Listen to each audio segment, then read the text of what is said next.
Want you to know just how I'm feeling, though I never wanted you another way. But baby, it's been on my mind, and you know my face can't hide it. So take my hand and hear me when I say, don't you know that I'll be there for you, with a love to get you through the night, yeah. And I'll be there for you when everything is out of sight. You got it, baby. One more time, you got to get it right and walk your body's life for you. And honey, if you're not, then I'ma get you by, but you're already lied. Ladies and gentlemen, it's October, baby. Welcome to the Small Town Guys podcast. I usually don't like bringing negative energy at the beginning of a show, Stu, but sometimes. Is it a show?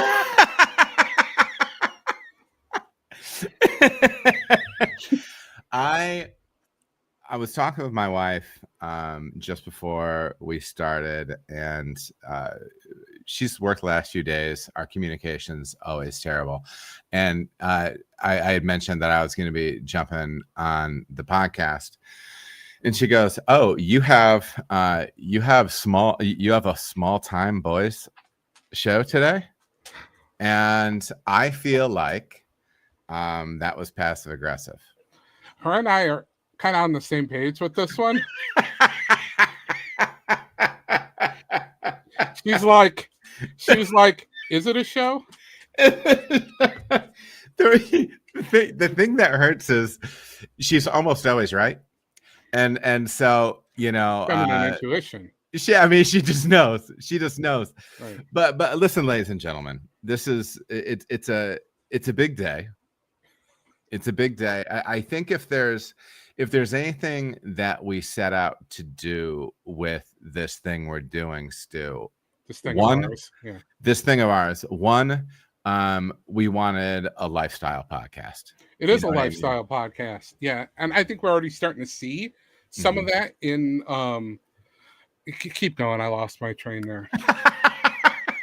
So yeah, I mean, it's a lifestyle pod. This is where people come to know, what are they supposed to be thinking? How are they supposed to be feeling? What should they be wearing? What are the sort of like the technology they should be engaging with? All of those things. Tastemakers. I feel like we're probably well positioned to help a lot of people with things like that, being on the right side of the bell curve of like age and coolness. So yeah. Well, when Stu and I started building this thing from the ground up, we first of all, this thing Brick is by built, brick, right? This thing is built to last. First of all, don't think that this is just something that just happens, by happenstance or something like that. This is a show that's intentional. It's not like Stu's gonna get annoyed and then he's just gonna start ghosting and he's not gonna want to do it and it's gonna get pushed off for like 2 weeks and he'll kind of crash out if he gets pushed on it too much and have a big meltdown. That's definitely not going to happen. So no Definitely worries not. there. Well, sustainability. I think I think that might have, because I remember when we sat down with like the vision board thing of what we wanted. It was like a big, whiteboarding session. We're like, well, what do we want? And you had like lifestyle, podcast, brand awareness, that sort of thing. And I was like, I put my hand out for the marker and you handed it to me and I wrote resiliency, scalability, built to last. And you're like, dude, that's exactly what I was thinking. And it was one of those powerful moments. It's almost hard hearing you say those words because of the emotion, that it invokes on my part, because I don't think people realize that, this isn't for us. And then I wrote being mean to my friends.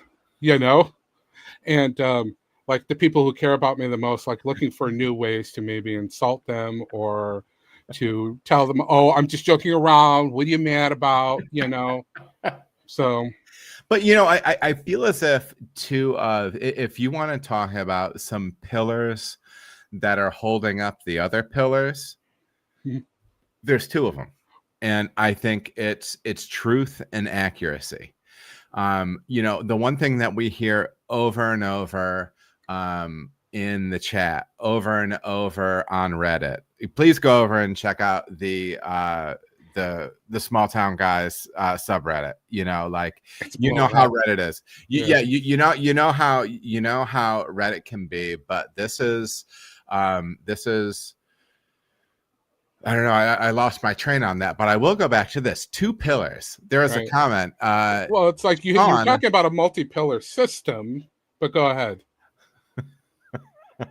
I'm not sure exactly what you're implying with that. With that comment. The pillars holding up other pillars. No. And I'm like, are we already now getting into like the laser scanning of the pyramids in Egypt? I think we need to. I want to crack that thing open. Okay, so Sean in the chat on Instagram says, while alcohol reduces social inhibitions, cannabis reduces cultural inhibitions. Now, I think that's interesting, and I don't know, maybe this is just my worldview. Like, I don't know if you're talking like about me or if you're just talking more broadly, because Sean, if you're here for the last pod, I am consistently accused of being under the influence while I'm streaming, and this is just my natural charm. You know what I mean? But back to the two pillars. Pillar number one, truth. Pillar number two, accuracy. Without those two things, you're not holding up all the other pillars. You need those sub pillars still. The sub pillars. Like, you've already lost me on like the multi-tiering of the pillar system. You didn't know that we multi-tiered the pillars? Right. Well, no, but I agree with it. I mean, I remember now the sketch on the whiteboard with the pillars at the bottom that said truth and accuracy, and then all the other pillars on top of that. And then there's another line of pillars up there above that. They're smaller, of course. But no, I'm with you. So with our focus on truth and accuracy, what does that mean for the podcast? Well, what that means for you, and really what I'm excited about for you, the viewer, you, the listener, is, we're investing, Stu and I all the time. We're one of those guys, like where two of those guys. We're two of those guys that, like, oh, you might be getting up at 6 a.m. Stu and I are getting up at 2 a.m. Okay. And we're working a full day because we work so intensely that those 6 hours before you wake up is a full day. Yeah, you're smoked. Well, you're not gonna be able to compete with that. Never. Yeah. Never. You're one day. Sorry, I'm 3 days ahead of you right now. And it's not a good place to be. But what I'll tell you is this: we are constantly where there is no stone that goes left unturned. No corner that we haven't shown a flashlight into. And, after, quite honestly, was a really rigorous, application process. We finally decided on our first hire for the pod. And this is Producer Jer. So let's welcome Producer Jer to the pod. I was imagining some applause there. Yeah, no, I heard it.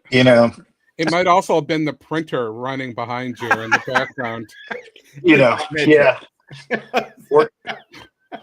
Working hard at making pillars for you right now. So well, and we printing them out, rolling them up. That's where that's really what we're all about here, and I really feel as if Jer shared a lot of our vision.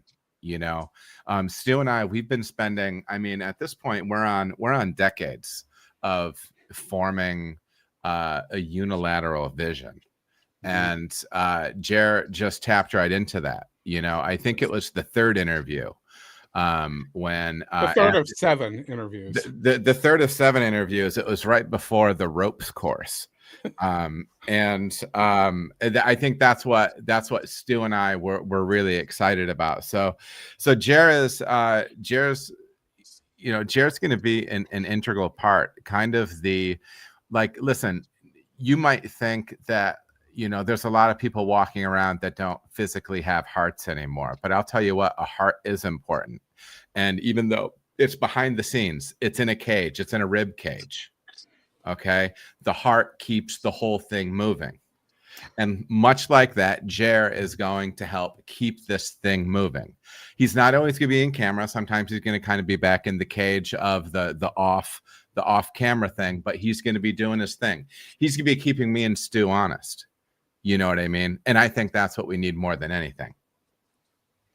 Well, I don't know if I signed up for that. I don't know either. I mean, I'm not sure I'm at a point big intro, where I want anybody to keep me honest, as it were. I kind of want to just keep doing my own thing. Accountability. This is why the trust fall that we did after the ropes course just did not go well. So hey, I tell you what, I'll tell you one thing about a ropes course right now. A ropes course is a joke because I have a fear of heights. And I did that rope course. 1, humiliating. 2, ineffective. 3, the only thing it achieved was to make me more afraid of things and make me feel like a failure. Yeah. There's a lot of parallels there. I don't know if you remember this, but that's exactly what I walked away with when we did that wall climbing thing in high school. Oh, yeah. You remember that? Yeah, I remember we did a wall climbing thing in youth group. Yep. And that was not a positive experience for you? Oh, absolutely not. That was horrible. Absolutely horrible. Terrible memory. Was it worse than the ropes course in college? I don't remember our ropes course in college. It was. I mean, we did it with Household. I don't remember that. Yeah, we did a ropes course thing. I don't remember what is the ropes course. They had a ropes course on campus, and it was like a high rope course, like where you have to you're strapped in or whatever, so you can't fall. But yeah, you have to like walk on things. Gary, is that true? Do you remember that? Be honest. If you're holding me accountable, I'm holding you accountable. Does that ring a bell at all to you? Just say it, dude. No. Okay, not at all. Thank you. No, you don't remember this? No. What are you talking about? It happened. I did this somewhere in college with some group of people. We did a. But it wasn't a ropes thing. Yeah, we did a leadership thing, but it wasn't a. I don't remember that part of it. I remember the silly trust fall part and the belay on, but it wasn't like a wall or. No, I don't know. It was activity after activity of humiliation for me. It could have been just something I cooked up in my brain, which is really making me wonder right now. But no, it's good. I think that we definitely chewed up enough time on that one. Yeah, so as far as that goes, we've got Producer Jer there in the background. So if you are dropping questions in the chat and you're worried they might not be seen, Producer Jer is back there. He's gonna be calling up some pictures and some links for us because one of the things we want this to be a multimedia experience, and for those people that are just on the audio side of things, I get it. Sometimes coupling the audio and the video is too intense. You know what I mean? Just kind of too intense for the nervous system. So I respect either way that you want to take this in. But Jared's gonna be behind the scenes, pulling some strings. So give everybody a fine hidey ho there, Jer, and we'll I'm gonna tuck you back in the rib cage. Hidey ho, good neighbor. See ya. You tuck him back into the rib cage? Right there. Gosh, I don't even. What a crazy set of imagery you pulled out for that whole thing. Like, it's just insane. What did you not like about that. There's a ton I didn't like about it, if I'm being honest. Dig into it. The whole visceral, grotesque, like heart and cage and ribs and meat and bones, like that whole thing just really kind of put me off a little bit. But I think we can recover, you know. Oh, here we go. Yeah, this is us. I hated. Yeah, I didn't like it. We were a couple of Zoomer kids, presumably named Braden and Jaden, you know, climbing. And then after we got down, we both like ate food out of a pouch or something. Do you feed your kids pouch foods? Sometimes maybe we got some pre-sliced apples the other day for the kids, and then Benny, my 4-year-old, put the groceries away and put them into the freezer, so now they're just mush. Yeah. So, but I mean, he's still got to eat it. Yeah, he's got to eat it. Yeah. So, you know, as we're going next level here, you know, Stu pointed out, I guess it kind of has become an every week Thursday night thing. We actually still need to have like an honest conversation about that, Stu. But there's some Thursday. We need to have an honest conversation about a number of things. Continue. We got Big Mac Jones under center here for San Francisco and the Rams. This game went from probably seeming like it was going to be really awesome at the beginning of the year to probably at this point not really being that interesting at all with the number of injuries that are happening. Yeah, I don't know if this has been it's been a fun season as a Lions fan, of course, yes. But I don't know if there's just all sorts of crazy injuries. Like Brock Purdy's out again. Yep. Yeah, is he another turf toe victim? I don't know. Everybody's got the toe. Everybody's got the toe. Lamar's sitting for a couple of weeks. Mm-hmm. I mean, have you ever been as happy in your life as Tyreek Hill was when he twisted his leg around backwards? Have you ever been that happy? Because I've never been that happy. I don't know.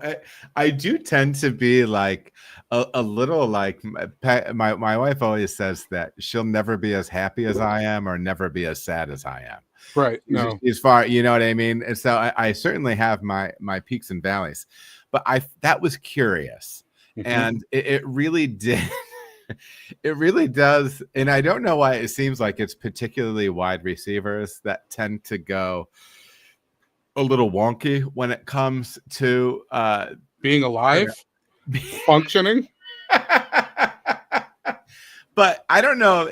I don't know if there's something CTE wise going on with that. This guy, he's kind of like Antonio Browning a little bit. It seems like some of these guys He's not doing it with nearly as much pizzazz as Antonio Brown did. Going off shirtless, waving to the crowd in the middle of the game is pretty solid. Yeah, it's pretty solid stuff. Tyreek Hill is one of those guys that he's like the reminder that the NFL is concerned about things like domestic violence when you are a marginal NFL talent. Mm-hmm. But when you are an exceptional NFL talent, they kind of work around it a little bit. So yeah, yep, yeah. It's I mean, I don't know if that's necessarily the right conversation. There are a lot of drama in a lot of these guys' lives. Sure. It has been kind of a rough season. If we were getting ready to dig into the fantasy mailbag, there he is. Look at him. He's so happy. He's thrilled. It's a good time for him. It's got to be the fact that he's just cashing a check. I mean, he's cashing a check now. He doesn't have to. He doesn't have to deal with Tua. He doesn't have to deal with that coach. You know, like none of it. It's just like he can go and rehab, and it's whatever. And then maybe get another chance somewhere else. But I can't imagine. I mean, it's already kind of getting towards the end for him, right?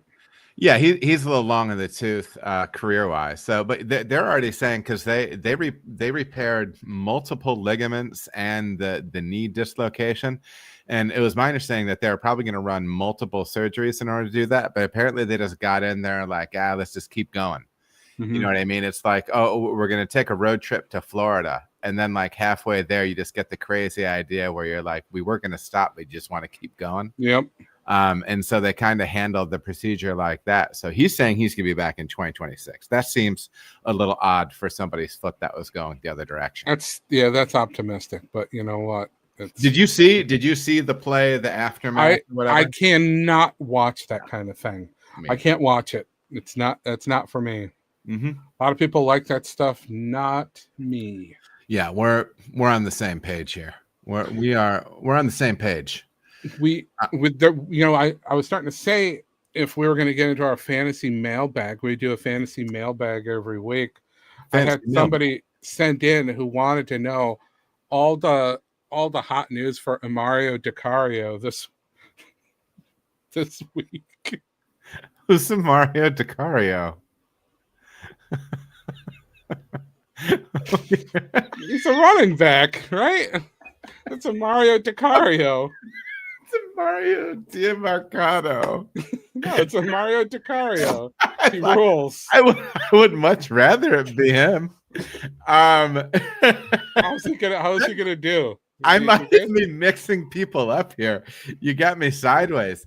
Well, but I mean, to talk seriously, I mean, if you're going to talk about the Arizona backfield, you lose Connor, you lose Benson, and now they're probably just going to be splitting it up between those people. They're going to be doing the old Washington Commander, like essentially five running back split. If you're talking about all the guys that are actually running backs that get touches, and then your quarterback taking rushes as well. But yeah, they're going to be splitting up those carries there. I don't know. I think Benson was kind of the last guy that you could kind of say, okay, he's going to be the one that's leading the backfield. I think they're just going to be splitting it up with those guys. Right. Well, I think that probably answers the question on a Mario DiCario. Mario DiCario.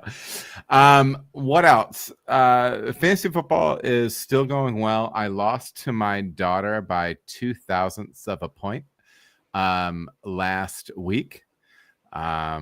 So that happened. I think that's the most narrow loss I've ever had in fantasy. It's a weird thing because it's not even. Is that 2 yards or is that less than 2 yards? That's less. I mean, tenth of a yard. How crazy are we getting now with the calculations on it? And it's not that accurate, but that's. I mean, it's okay to lose your kid in something. If I would have lost to any of our friends by that much, I would have been upset. I did lose in the Battle of Undefeateds this past week. So was now that you? I've fallen. Yeah, I've now fallen to a 3-1. So I dropped from number 2 to number 5 or something. Hey, listen, man, 3-1 is where it's at. All the cool kids are 3-1. Yeah. You don't seem sold. You don't seem sold. Niners have taken a lead. Who scored the touchdown? Jay Tongus.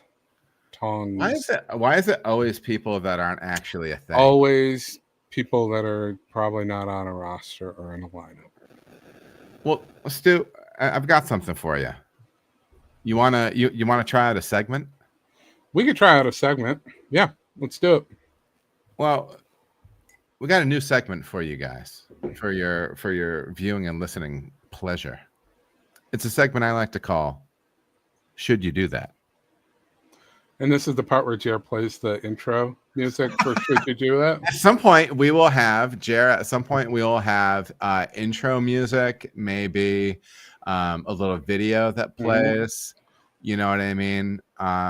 But listen, those are all just things that you really need to take care of. You know what I mean? Because we got to do a Motown Minute segment, and the video is me and you like in a convertible driving down Woodward Avenue, like pointing at the Joe Louis Arena and the big fist hanging there, and the Spirit of Detroit guy, and like being surprised at the People Mover and stuff like that. We go to Belle Isle and see the alligator that they just caught down there. Yeah, I do like the Motown Minute. Yeah, Motown Minute's where it's at. It's gonna be gold. Shouldn't do that. Let's dig into should you do that? How should you do that works is there's gonna be a question that pops up at the bottom of the screen, and as tastemakers, as moral guides, people want to know. People want to know our takes on things and how we approach things. So we're just going to drop some topics, and we're going to be riffing on and ultimately getting down to the question of should you do that? So Stu, I will bounce this first one to you. Okay. Irish goodbye. I do it all the time. Should you? No, you shouldn't. But I do it. Yep.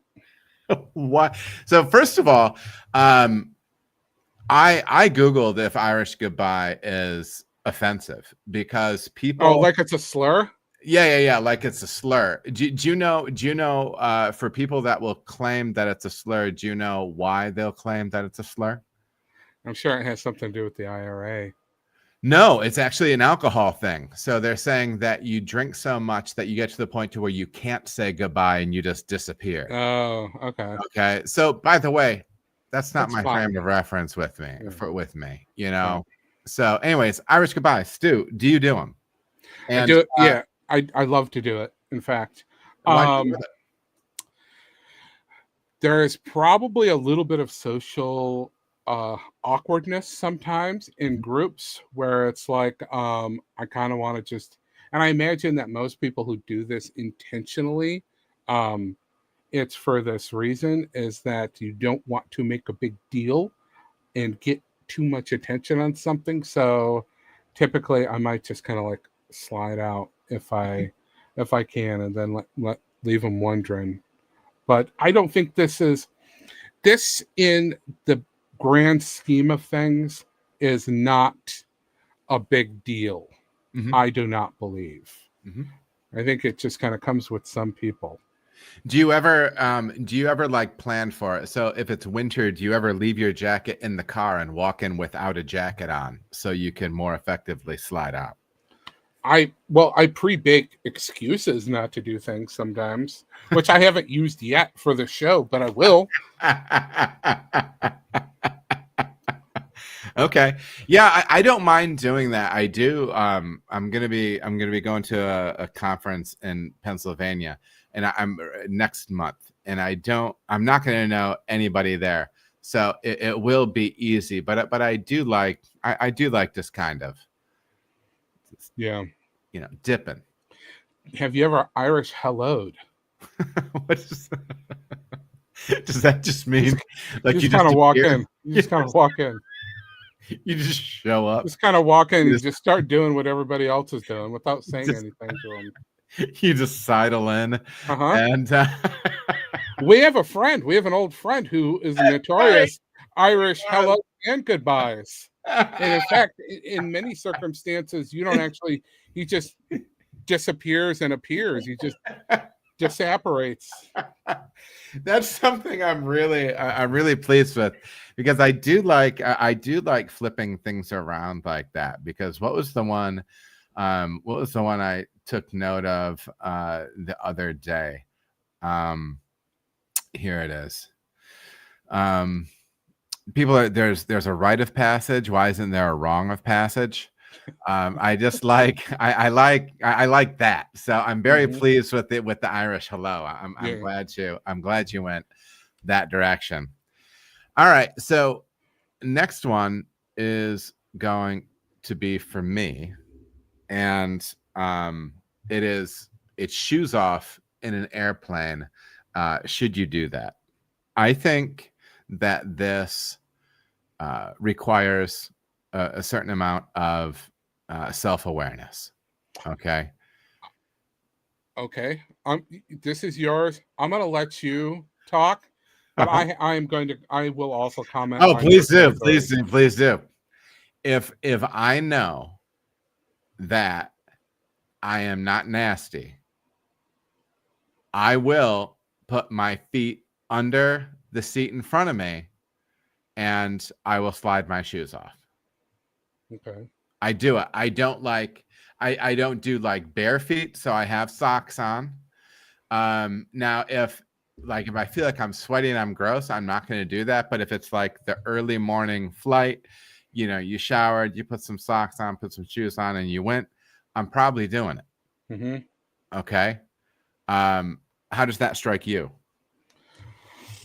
Doesn't strike me very well. I think that most people that do that, I would say, lack a certain amount of self-awareness and are kind of treating the plane like their own, like their bedroom, their living room. If you're sitting somewhere, if I'm trying to imagine, like I'm sitting in this, yeah, exactly. There's Adam, sitting. Not in first class, you can tell. He's in the first row of business, but he's not in first class.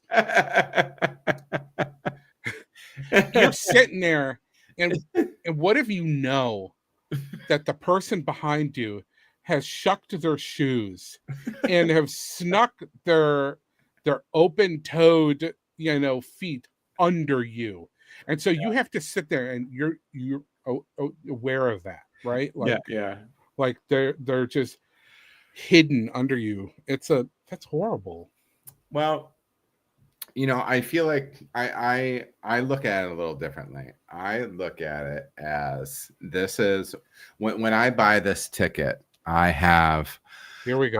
I have rented space. It's like when you go on Airbnb and you end up renting somebody's couch, right, or somebody's spare room, right? And there's no privacy. In my mind, when I go and I get that room, that space is mine, and that space is mine from takeoff to touchdown. And I don't know. I feel like in the space that I have purchased, I can be afforded a modest level of comfort while. No, you've got it all wrong. No, you've got it all wrong.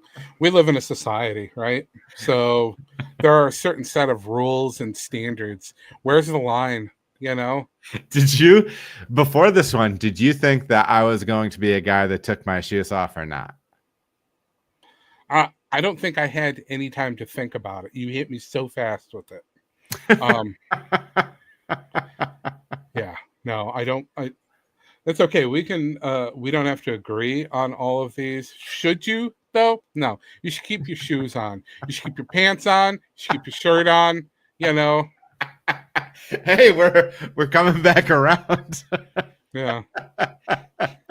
To the intro to the last show. Right. Exactly. Yeah. Exactly. Yeah. I have replayed your monologue over and over in my mind several times. Ram, love your content and greetings from Germany over on Instagram. Good to see you in here. Welcome. I haven't seen you in here before. Guten Tag is the right greeting. How much German do you have under your belt, Stu? I have Guten Tag under my belt. Well, you spoke authoritatively, so that's what I do. Mm-hmm. That was one of my pillars. Speak authoritatively. That is one along with do no harm. It's kind of the Hippocratic oath that we have to take as well before podcasting. So we just had so Mac Jones just took a little helmet to helmet contact for those of you that are jazzed up about the TNF action. Still 7-zip. I don't have anybody. I don't have any interest in this game from a fantasy standpoint. Do you have anybody going tonight? No, I'm interested in guys named Puka and Tutu. I was listening to this pod today, And I was this fantasy analyst, and she said, because Matt Stafford has had those back issues, and he's had some back injuries, and they were talking about like the Rams offense and whatnot, and she said, yeah, it makes sense that Stafford got that epidural because he had a baby and it's Puka, and he's been feeding him nonstop. That's horrible. Puka's getting like 15 targets a game. Yeah. First of all, I don't know if this lady had that written down ahead of time, but there was no pauses. It was smooth, and I thought it was very funny. She definitely had that one drafted. She had that one drafted up for sure. Sometimes you can come up with a joke where you kind of just try to frame everything else around the delivery on that one thing. You can I think she's a follow. She's a follow on X. I believe her handle is Cooter Doodle. So anyways, family show. We'll keep rolling. We'll not be Googling that. But it's her real thing. She has like a real job. She works for it's not Roto World, but she works for NBC. That's Stefania Bell. Yeah, Stefania Bell. Yeah. She does a lot of the injury stuff, right? I don't know. Next one. This is for Stu, and so this one's written through my lens. So this one comes through my world a little bit. So, should you do that? Can I try your beer or your beverage? This is quite possibly no. This isn't my worst nightmare. It's my worst nightmare. This is really good. You should try this. This has happened to me so many times, and I hate it.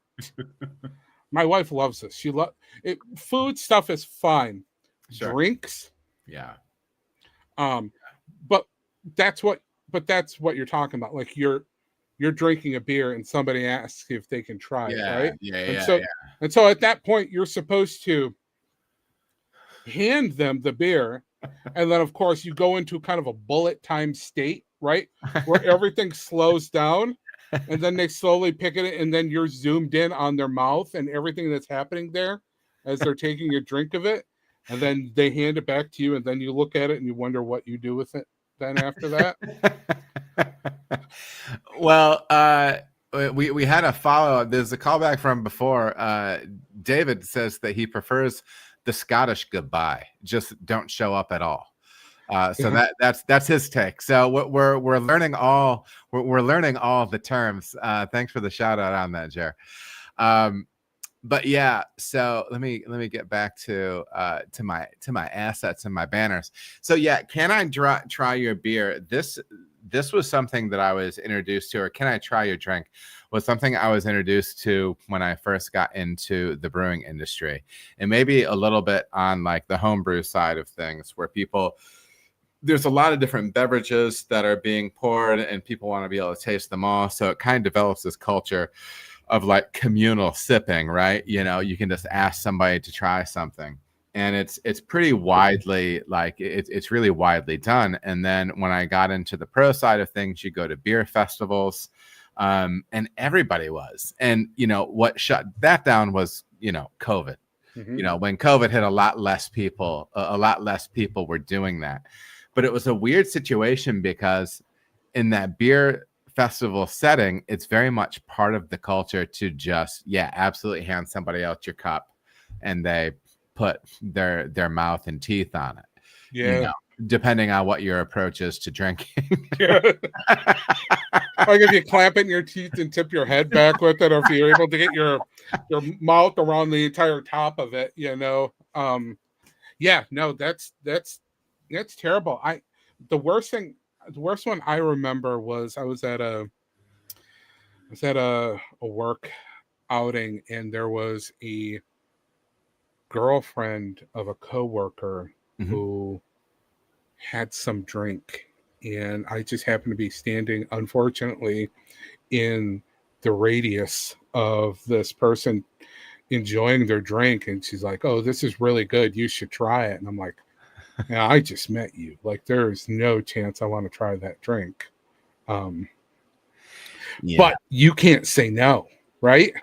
You have to just do it, because then, like, I spent the rest of the evening like, well, it's probably not a big deal. I'm probably not sick now. I probably didn't catch anything from a drink, just kind of like having a hypochondriac crash out there at the party.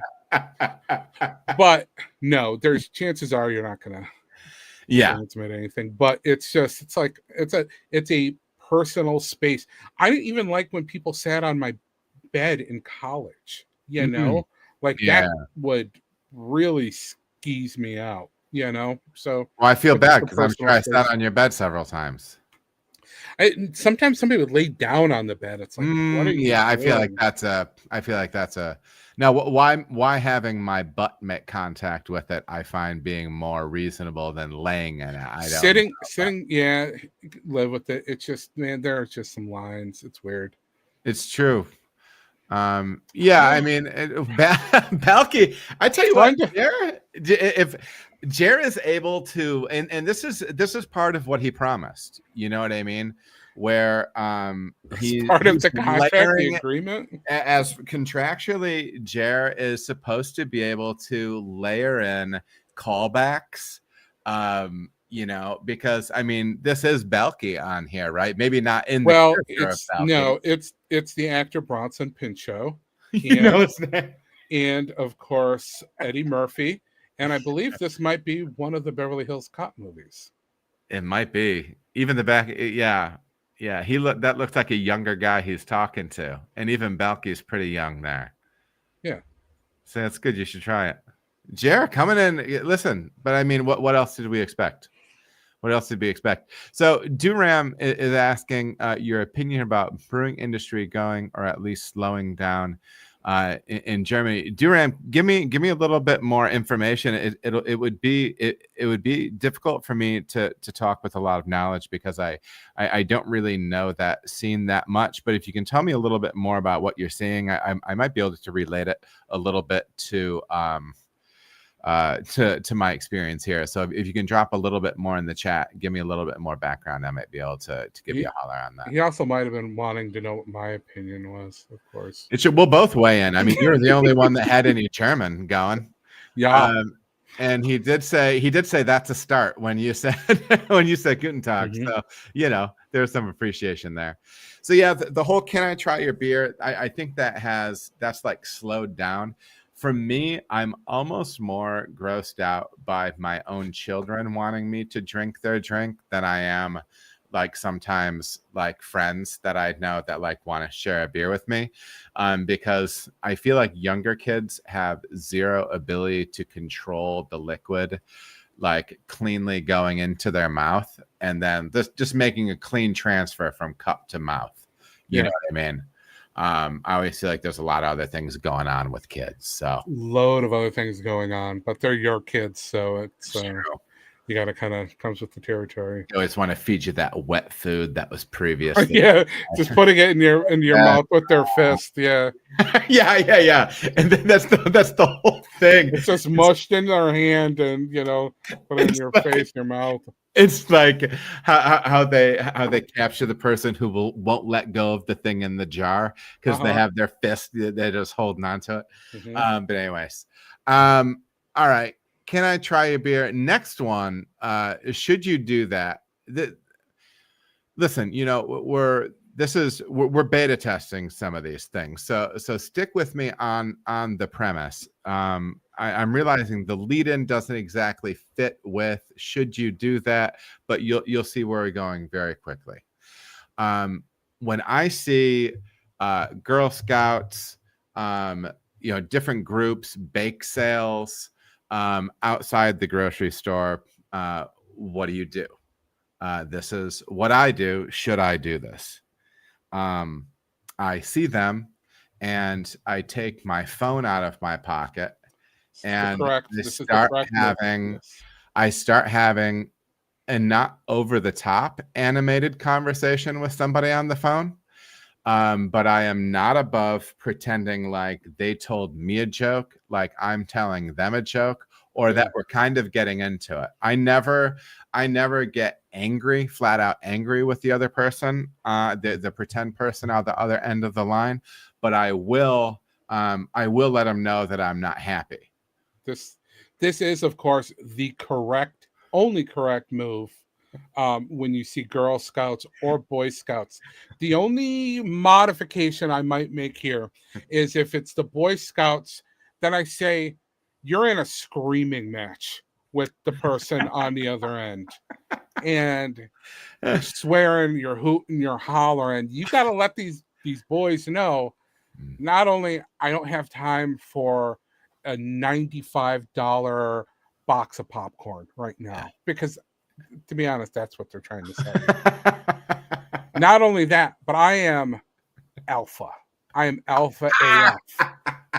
And whoever I'm on the phone with is getting their hide, tanned right now.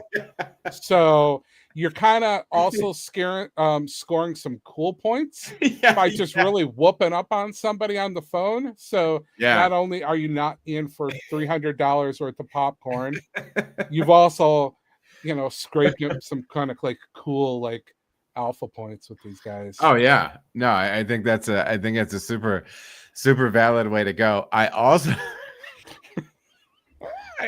do this. I mean, none of this is social cowardice, right? Like, and you don't want somebody's gonna be like, "You guys aren't men. You can't just be polite and say, no thanks, not today." But there is kind of like this whole like level of artifice that needs to happen, I'm starting to sweat. So listen, I also do this with Satisfy Your Munchies, man. Thin Mints are pretty good though. Oh, they're great. I mean, don't get me wrong, but I also do this with the Salvation Army. When the guy is ringing the bell. The guy is Santa Claus. I don't know why you said the guy. I don't know if we're trying to be that politically correct where we can't like acknowledge Santa Claus of all people for a second here. Happy holidaysing me right now. Dude, I'm sweating. This is so upsetting. I'm sweating right now. Okay, so the red suit guy is ringing the bell for whatever reason. Oh, okay. Hold on just a second. Oh, this is killing me. I don't know why this has me sweating like this. I don't think I'm a sweater usually, but this is funny. So I never have cash. Okay. Yeah. So I don't. And I mean, honestly, I don't know who does. Like I know the only people I know that have cash are like my industry friends that work on the service side because tips. Yeah, exactly. And people over like 60, Yes. That's it. Nobody else is. So I would say that's at least one reason for it. You know what I mean? Where I don't have the cash, and more than anything, I just want to avoid the interaction.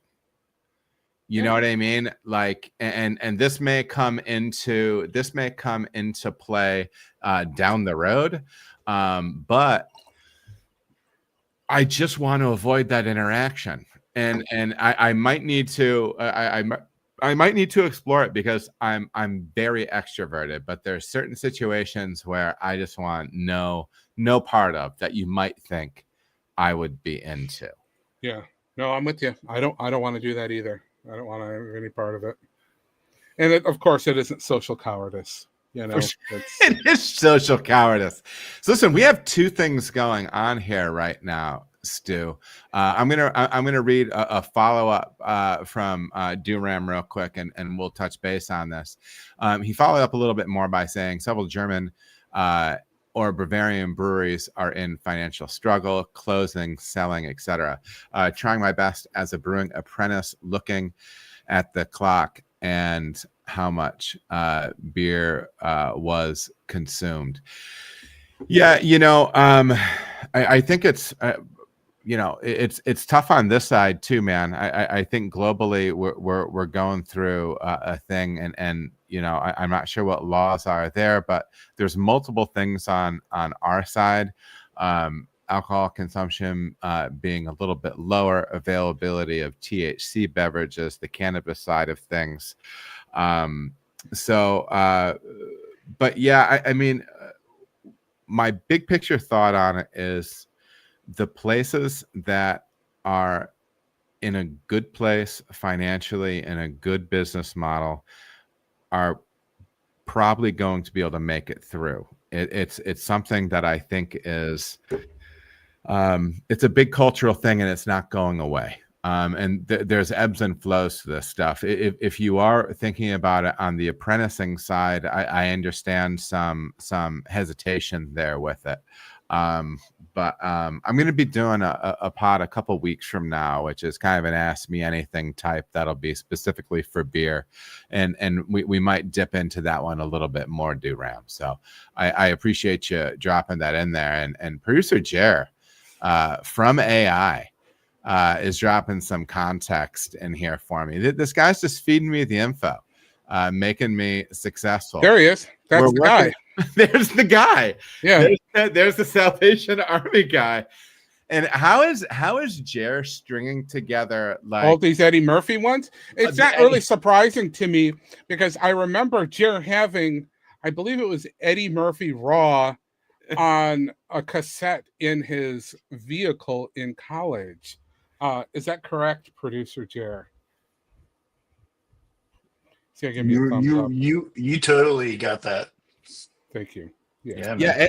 Eddie Murphy. I just jumped him. No, that works.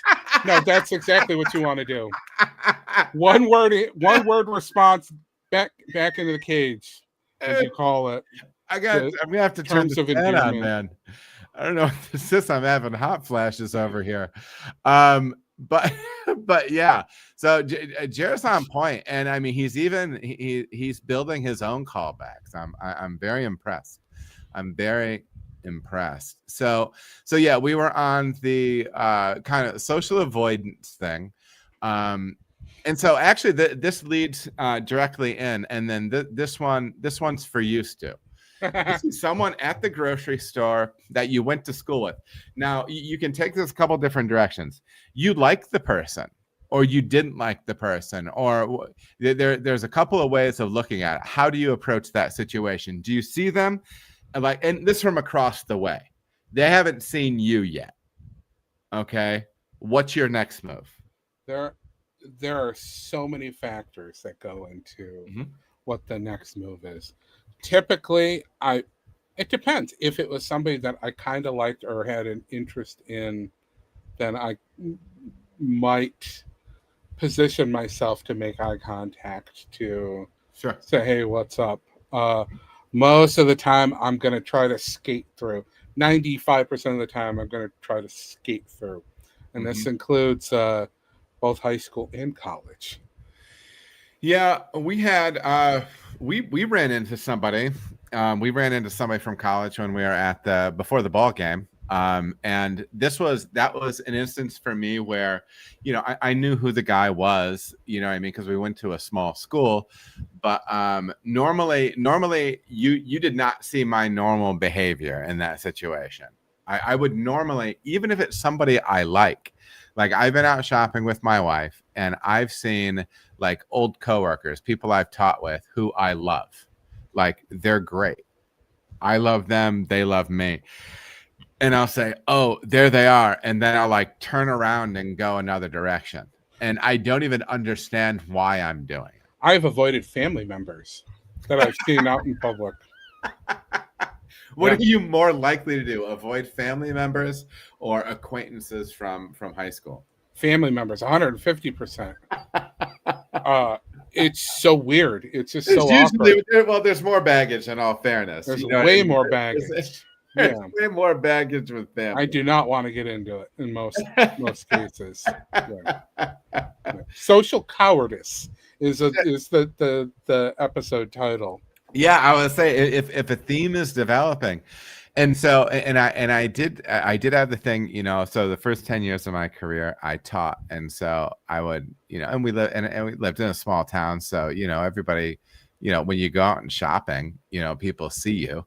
And first they have that experience where they see you in public and they think you only exist potentially in the school. And so when they see you in the wild, people are disoriented. Mm-hmm. You know what I mean? But yeah, so I have had like the students coming up, and that stuff's always nice. But if it were up to me, I 95% of the time I would run from it. Yep. So yep, I agree. And you feel as if that's best categorized under, and I'm just saying for me, you feel as if that's best categorized as social cowardice. Yes, absolutely. I'm comfortable with that. Yeah. I'm comfortable with that. Yeah, I think that's social cowardice. And I own it, you know, like I know what, trust me, nobody knows all my quirks and flaws as well as I do. So yeah. All right, well let's stay in the public domain. So you're at the grocery store, you need to go in and use the facilities. Mm-hmm. And after washing your hands, you are confronted with the Dyson hand dryer. And I don't know, Jer, if you can pull up the Dyson hand dryer. It's the blade? It's the one that it's the one that essentially looks like a toaster that you have to shove your hands into. Yeah. It's an open thing, but there's just a slit at the top that you have to stick your hands into. And then an intense jet of air shoots from both sides, and you have to you know, do one of these numbers to try to pull the water off of your hands. Mm-hmm. Yeah. Those don't do anything. They don't do anything. I'm disgusted by them. Yeah, it's paper towel 10 times out of 10. There's not. Yeah, it's paper if towel I have the day. option. If I have the option versus the the air blade. Yeah. This is disgusting. I think I heard somewhere that that those are actually have a lot of bacteria in them. Of course they do. That they are very like unsanitary, but I don't know. Of course they're disgusting. And then you're standing over it and all that air is like blowing all around you. Yeah. And my problem is I don't want my hands touching anything. Right. It's like a game of Operation, right? It is exactly like you're trying to pull the funny bone out and you're gonna touch the edge. No matter how much you try, you're gonna touch the edge. And I'm not to the point to where if I touch the edge, I have to go back and rewash. I can't allow myself to start cycles like that, but I will be thoroughly disgusted. I just don't like it. Because listen, I know I've seen people just do the thing where they're like, listen, I'm going to wash my hands. But for some reason, I'm not going to use soap. So I just know that dude is over there with wet hands, unclean, and then just shoving those hands in and out of that Dyson air knife thing. And I want he's just spritzing. He's just spritzing his fingies like real quick. Yeah, look at that.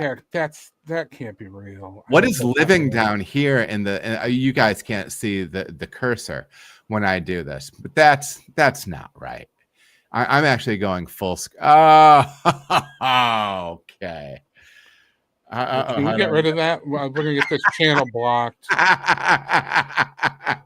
Producer Jer pulled it down. Yeah, I'll just do the front of the hands, back of the hands, pat on the jeans as I. Oh yeah, I would much rather and roll out. You know, if you are confronted with a handle on the inside, which is the most perverse way to create a bathroom, is to have the handle on the inside. You go pinky, I go pinky. Left pinky.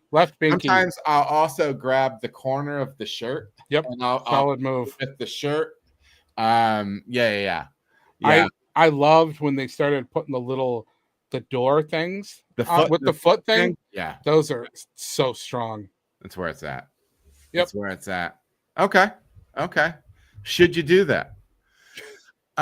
Should you do that? Well, we've already the killer title for a good segment. Since none of these are just really so let's just back up real quick. Okay. You're washing hands in the bathroom, air dryer or paper towel. Should you do that? You see, you see an old classmate in public. Should you do that? It's working though, baby. I mean, first of all, the feedback that we're getting just off the top. I mean, it's off the charts. It's all Jared. Producer Jer says he's having a hard time keeping up with the comments. Well, it would be impossible to keep up with the comments. I'm sure everything's coming in fast and frantic. Coming in fast and frantic. All right, final one.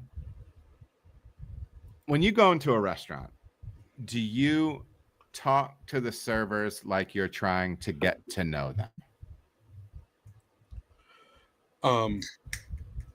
Under no circumstance would I talk to no, I would not do that with a server. I would, but see, that's only with servers because they have to do their job and they don't want to deal with me. And I'm not really stuck in a situation. If I'm with an Uber driver or a taxi cab driver, then I 100% do that. But not with a server.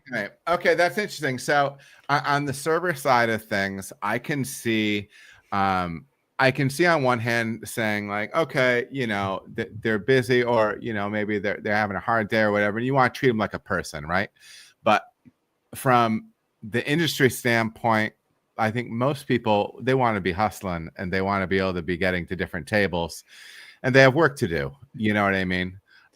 So I think the common courtesy is to be polite without trying to forge a lifelong friendship, right? And then letting them do their job.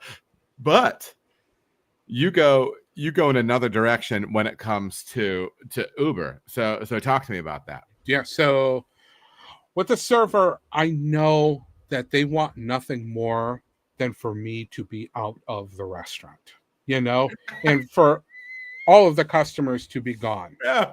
They do not want I've seen this in real time.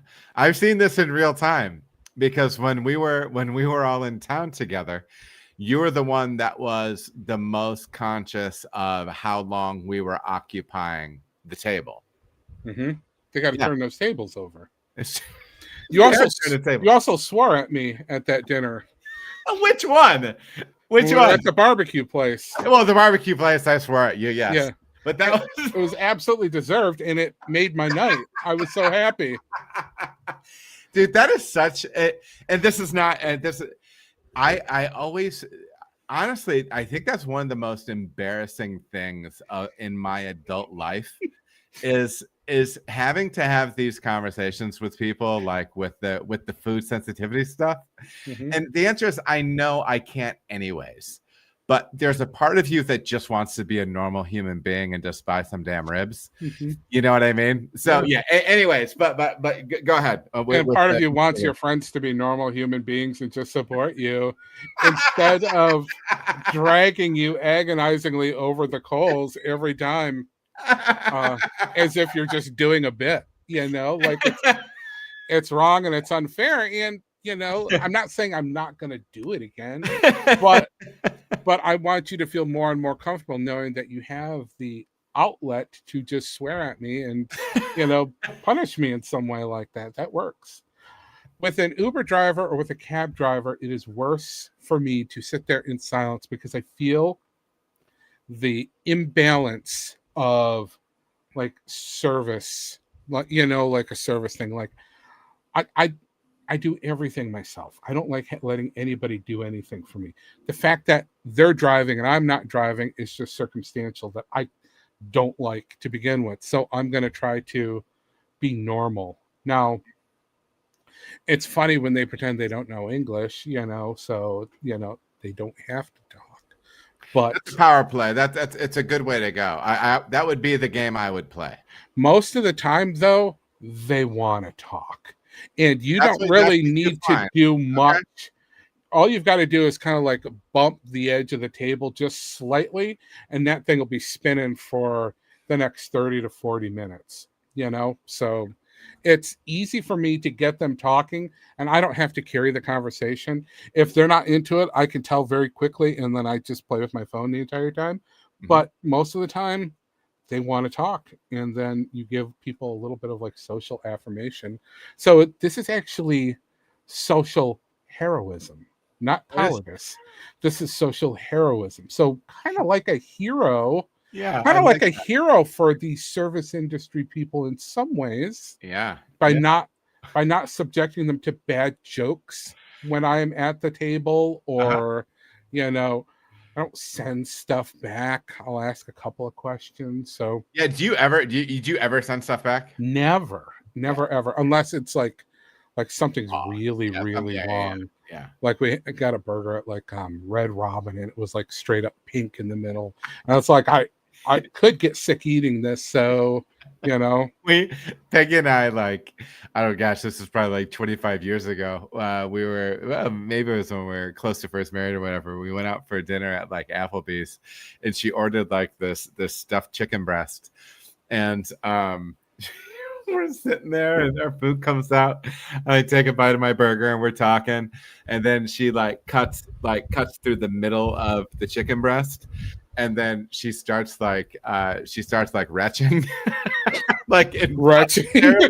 retching, because whatever is stuffed inside the chicken breast, like a quarter of an inch all the way around it, is like shiny pink. Oh, no. Like fresh out of the package, completely uncooked. Like, that's horrifying. Just the outside had a slight impression of being cooked, but the inside was so raw. It was all smoke ring. Yeah, it was all smoke ring. Yeah, that's horrifying. Now, I do have one other story that kind of falls within the same category. Sure. We were at a pizza place at a well-known establishment in the Chicagoland area, and we had a waiter who was a young guy who was very distracted.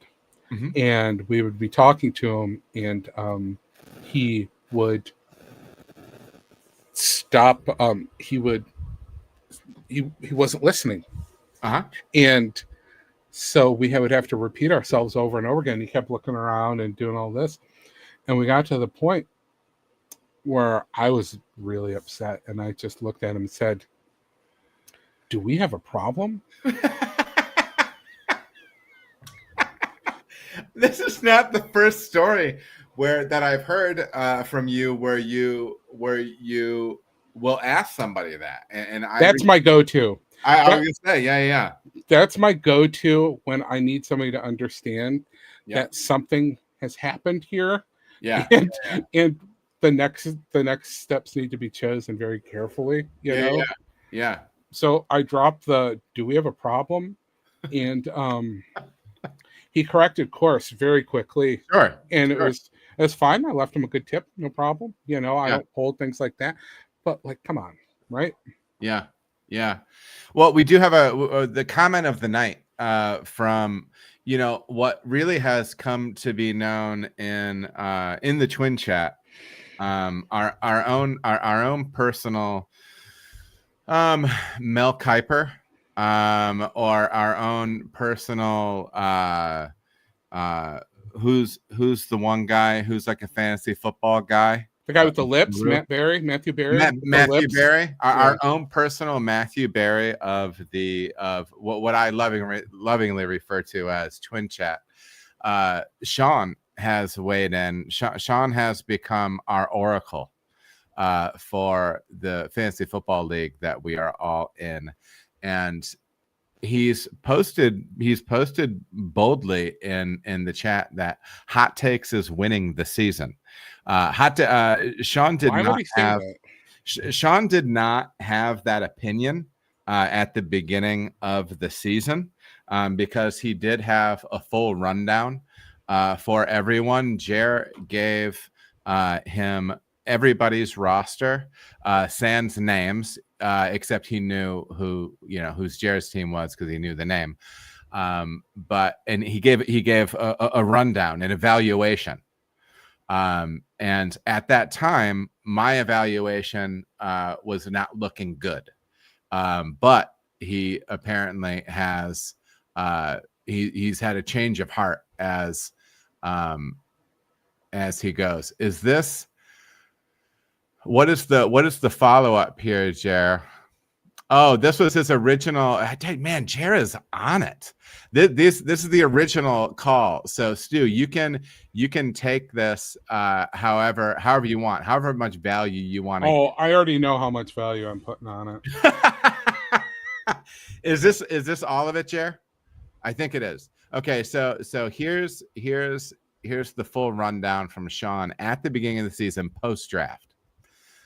Post-draft grades. Cudnick of the North has a good one. Medulla oblongata has very little weak spots. High potential with some old guys. Wait, yeah, his whole team is unk. That's okay, so I like that. I know. He's winning me over with that one. So if you can't tell, Sean is not our age. Elephants is similar, but I think he's got more depth. No bias at all. I wouldn't be surprised if you, meaning Jer, won. You've got some good picks in there. Neighborhood is going to either kick butt or underperform like crazy. Hot takes might be screwed. Love Matthew Golden on TBD. And Pump Pigs has some really high value as well. So, yeah. I wonder if he saw that Cam Scatabo pick. What round did you get Scatabo in?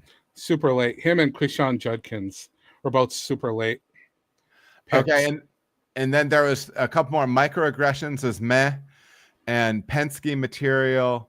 I guess Penske material decided it was sleeper season. He did decide that it was sleeper season ahead of time. Okay, now it's all coming together. Yeah. Because Joe has changed his team name to Sleeper Season, and I'm starting to see some of the animus that Joe is bringing to the twin chat. So, and the matter you can keep that guy, the better it is.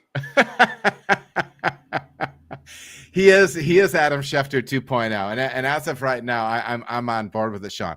Sean, you might be a first time, long time, but I think it's the first time I'm seeing you in here, man. Good to see you in here. But yeah. So Stu, I mean, what are we thinking? Do we have did we run through these things? I've only had negative experiences when I'm solo with an Uber driver. Really? It's never worked out well for me, no. Okay. Now granted, I've only called Ubers. So I am a notorious. Hello, Uber? Is that how you call an Uber? Can we need to get the guys from YouTube down here to record this. Uber? You guys, you can get me. I'm at the corner of Yeah,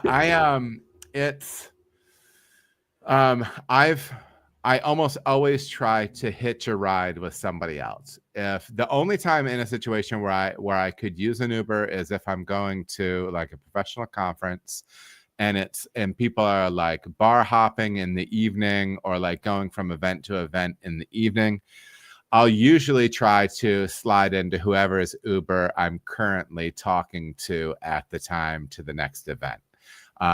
One, because I'm lazy, and I don't, and this resonates with the whole thing.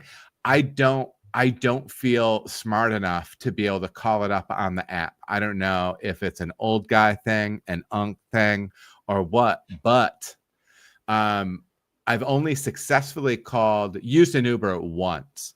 The first time I did, this dude picked me up, drove me into a section of Denver, which was not where I wanted to be. And he goes, "This is it." And I said, "No, man, hey, this isn't it." And he yelled, "Get out." And so being a listener, I got out. So yeah. I don't know if you want to label that trauma, but so that made me not want to go back to it. But I have called an Uber since. But that's like anything. Yeah. You think I should be chatting him up? I think that you could probably be a little more endearing. He might not kick your ass out if you would have treated him like a human being. I was very pleasant. First of all, apparently he had a problem with me taking my shoes off in there. Yeah, exactly. You were sitting behind him, and he could feel your feet kind of like just one foot. Know. Yeah, on the thing, and the other one kind of pushing in the back of the seat or under his seat. Yeah. Oh, that's a nightmare. That is a nightmare. I think so. You know, we want to do. I don't know if we'll do the Motown Minute next week. I wanted to do. Well, we have to be aware that on the Halloween show, which will be October 30th, so it'll be our Devil's Night. Since here in Michigan, we have Devil's Night, which is the night before Halloween. Yeah, it's ghost stories. It's ghost stories from all your brewing friends. Yeah, who have had encounters with the paranormal or encounters with extraterrestrials. I'm into it. So here's the other thing. So one, are we dressing up for it? Two, the other thing is this. I told you that I wanted to not trim my beard or anything this month and then go with the gunslinger mustache and little lit triangle thing. But I'm realizing that I have to give a talk like 3 days after that. And so one, I don't want to have no beard at all. And two, I definitely don't want to be at this conference with a gunslinger mustache. So I'm kind of up in the air with my getup for Halloween. Yeah, and you think you're not able to grow it back in time. I mean, I'm not going to grow back a beard. And well, I mean, I'll have enough to make me still feel like it's my face, but I would like to have more beard. We'd all like to have more beard. That's a good question. Yeah, I can't tell you what to do. The gunslinger is a solid look. And really, I think it's actually kind of sophisticated. I think Western sophisticate is kind of a cool idea, you know, where you're not just like you're not rooting and tooting, but you've got kind of like a velvet vest and you've got the pocket watch and, you know, but you're kind of more of like a Doc Holliday sort of, you know, fellow. Well, I can see if I can dig this up as we dig into the Motown minute. I'm going to see if I'm going to pull something up here. Let's dig into. We got a little time for the Motown minute. Stu, why don't you start us off? I didn't have anything prepared for the Motown minute, but I guess we'll just run the intro again where we're in the video. We're riding down Gratiot, you know, we're getting a Coney dog. That is, but I mean, kind of. What are some high points of Detroit sports right now, baby? It's a good time. It's a good time to be a Lions fan. There he is. That's what we're talking about. It is the Western sophisticate. I wouldn't do the curly mustache, but I would do the you know, the handlebars, and it's a nice cold look, and I think that it still works. But for a Lions fan, it's obviously a great time. Are you going to that Bengals game? Teresa's going to be in town, and oh so my God. I don't You're just think rotating your life around these kids. This doesn't make any sense. Well, and we also just went to the other game, and so even though the price of the tickets are coming down, just from a fiscal responsibility standpoint, I'm being a little tighter on it. But yeah, it is going to be more of those kids. Jer, just so you know, I texted you a picture. If you can make that available, please. Thank you. But yeah, Detroit. It's a good time for Detroit fandom. Lions once again are the darlings for all the talking heads. You know what I mean? I feel like at some point we need to start having a conversation about you know, statistically some of the things that Jared Goff is doing. I don't think Jared Goff is one of the best. I wouldn't say he is an elite quarterback in this league, but I think why not? Why would you not say that? Well, I think a lot of times. So here's the thing, and here's my argument behind it. I don't have a problem. I think if you want to be a pocket passer and do the things that he does, which he does at a very high level, and he's done it with multiple coaching staffs, multiple offensive coordinators.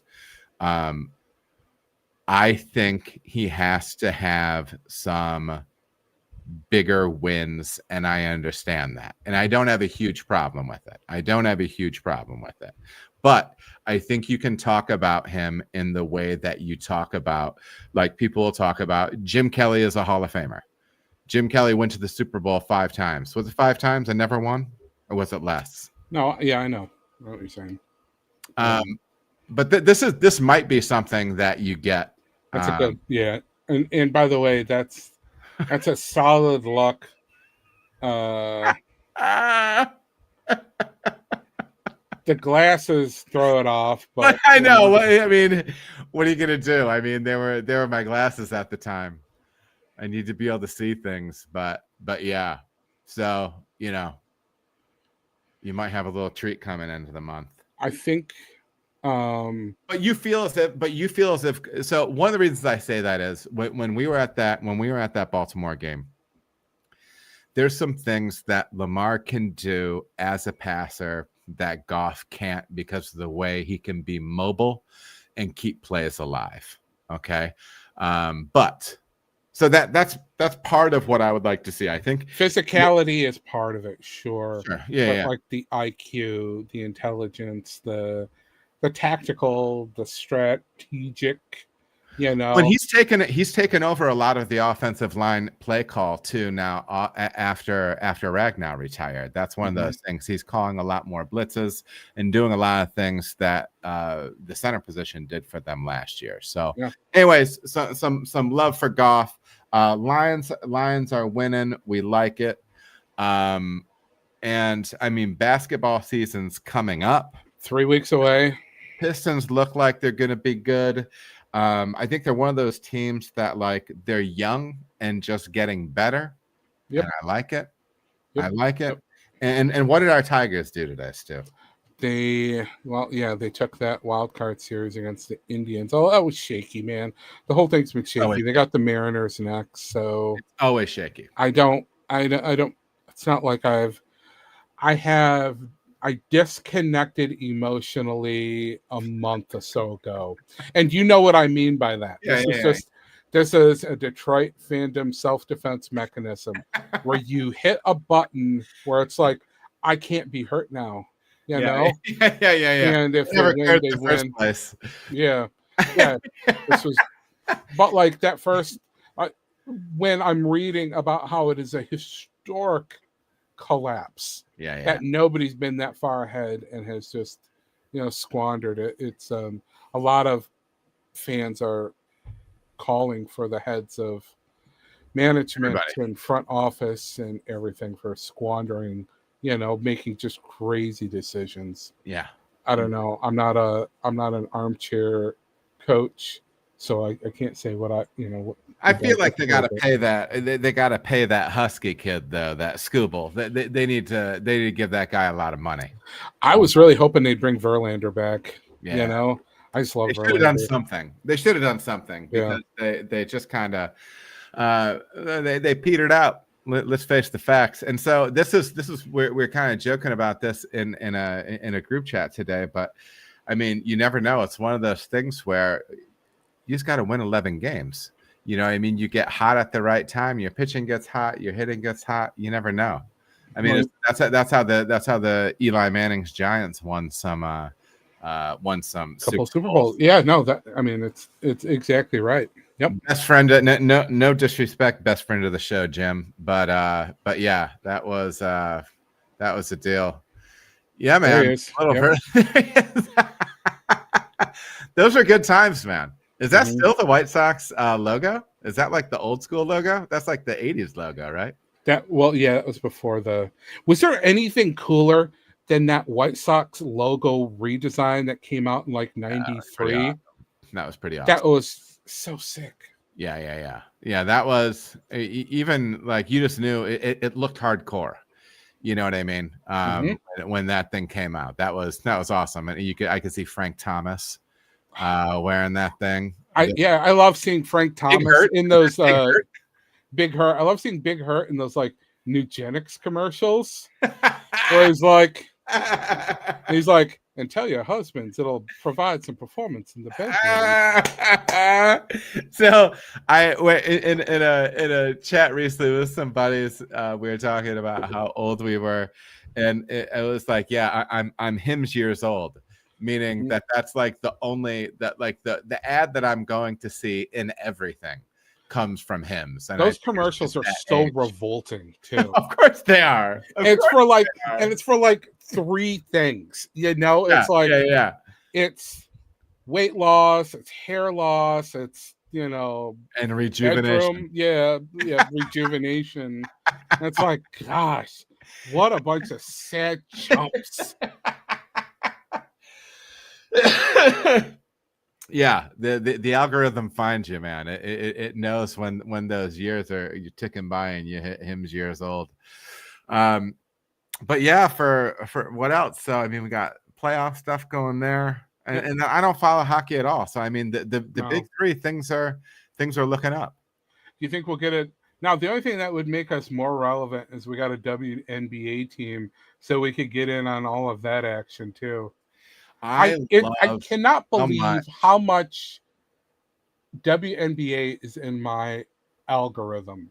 Yeah, baby. I love it. I love that they made the move of saying, "Hey, listen, we have a new star in the league that just organically brings a lot of interest. She's the first person that we've had in our league that is shooting 3-pointers from the logo. It's unique, and let's promote this."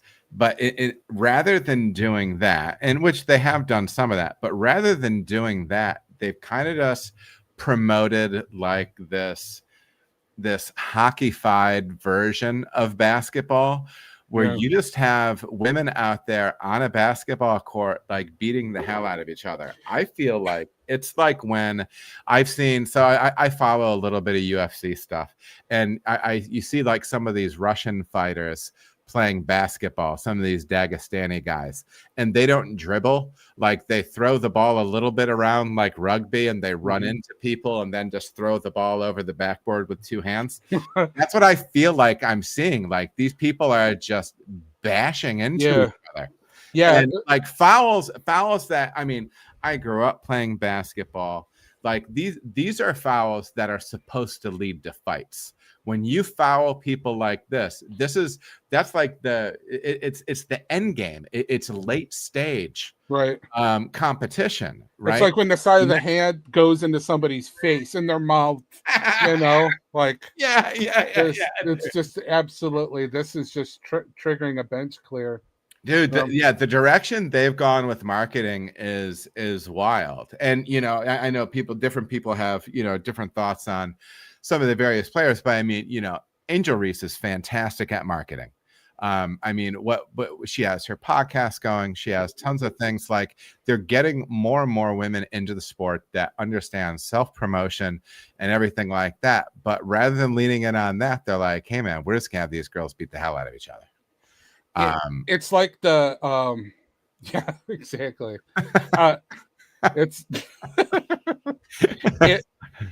It's like the commissioner pulled all the players together, like after Caitlin Clark got in the league. It was like that scene in like Empire Strikes Back where Darth Vader has all like the bounty hunters together, and it's like the squid head guy and the lizard guy and Boba Fett and everybody, it's like she's put the bounty on like whoever can cripple this girl, is gonna get. And then they all just turned on her recently on the commissioner. Yeah. Saw that.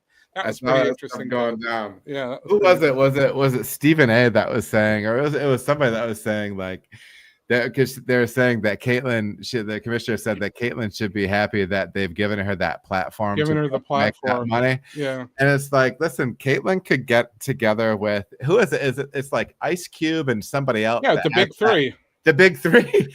Big three is so awesome. If you've ever watched, they could just go over there and crush it and like make more money. Like I don't know, but anyways, it is an unusual angle that they've taken on that. Yeah, I was watching. I was watching it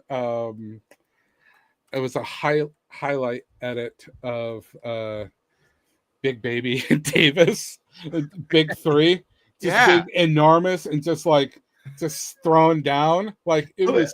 Yeah, Big Baby. What was his name? Glenn Davis. Glenn Davis. I didn't hear the Glenn. That's right, Glenn Davis. Yeah. Okay, yeah.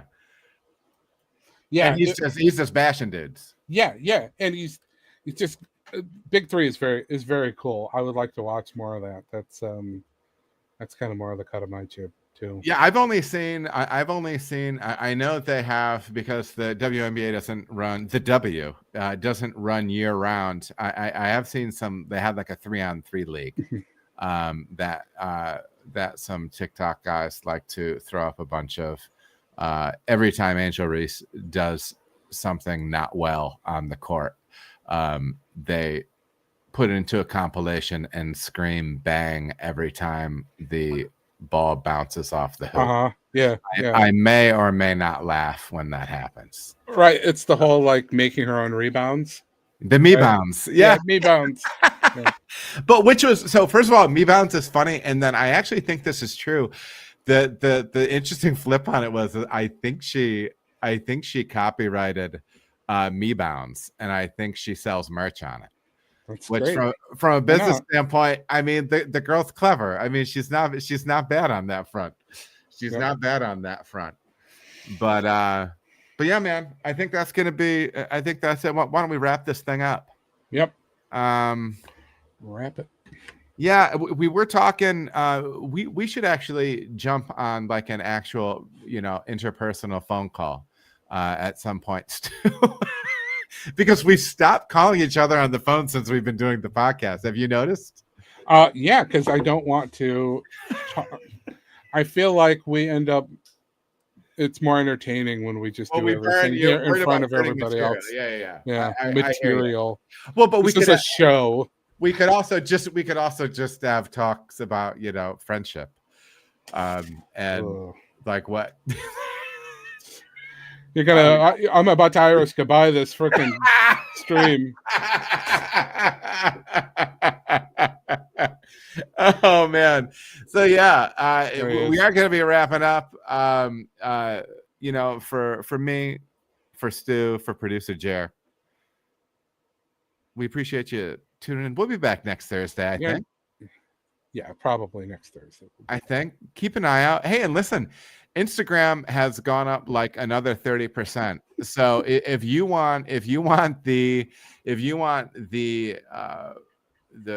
hottest news when it comes to Small Town Guys, check out Small Town Guys on Instagram, and give us a follow, because it's it's what you should do.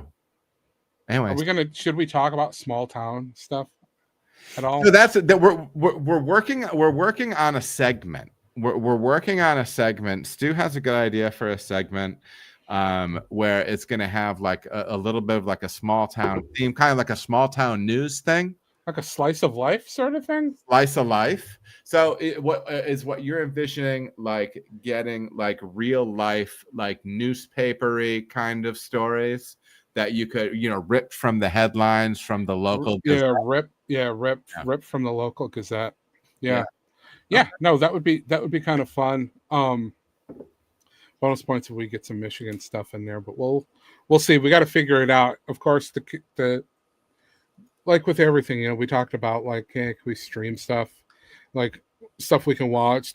The answer was a resounding no. Like it's so unbelievably difficult to even fair, even like was it like fair rights usage or whatever is really tough to do. So that's kind of but like mining content, we'll see. We'll figure some stuff out. And in a position with a podcast like this, first of all, there's a lot of money on the line. Second of all, our content is already edgy enough as it is. Like I always feel like we're a hair away from a content strike. You know what I mean? Because if you knew how difficult this was for me to try to keep, it's like playing, and I haven't used this yet, it's like playing a game of Operation. I'm trying to get the funny bone out, right? Yeah. But all I want to do is say the things that actually make me laugh that I can't say. Our options are, we'll probably become a true crime podcast here in a few weeks. And then it'll be like Wine Dad's true crime podcast. Yeah. You know? And then we can just dish on all the hot goss of true crime stuff. Yeah. I like it. But I want to, and it's either that or we kind of veer in my natural, like I want to jerk the wheel and become kind of like a schizo conspiracy theory podcast. That's more my speed. Well, I'm into all of it, man. I'm looking forward to it. As always, it's been a lot of fun. I appreciate everybody in the chat, all the questions, comments, and whatnot. Always appreciate you seeing you in here. I am going to be. Let me give a shout out to anybody out there that is on the brewing side. Next month, beginning of the month, is the Pennsylvania Brewers Symposium conference. More than likely, I'm going to be speaking at that. If you haven't signed up, check out the Brewers of Pennsylvania website. You're not going to want to miss that. Monday next week, I'm going to be talking to the infamous Jen Talley. She's awesome. She's smart. She wrote the book on brewing session beers. So really excited to talk to her. She's got a great brain for brewing. So keep an eye out for that stuff. And we'll see you next week. See you later. Good night, everybody. This feeling's deeper than an ocean, with a groove that's beating harder than my heart. So baby, now just hear me out. No, don't fear this emotion, 'cause you can't stop the fire once it starts.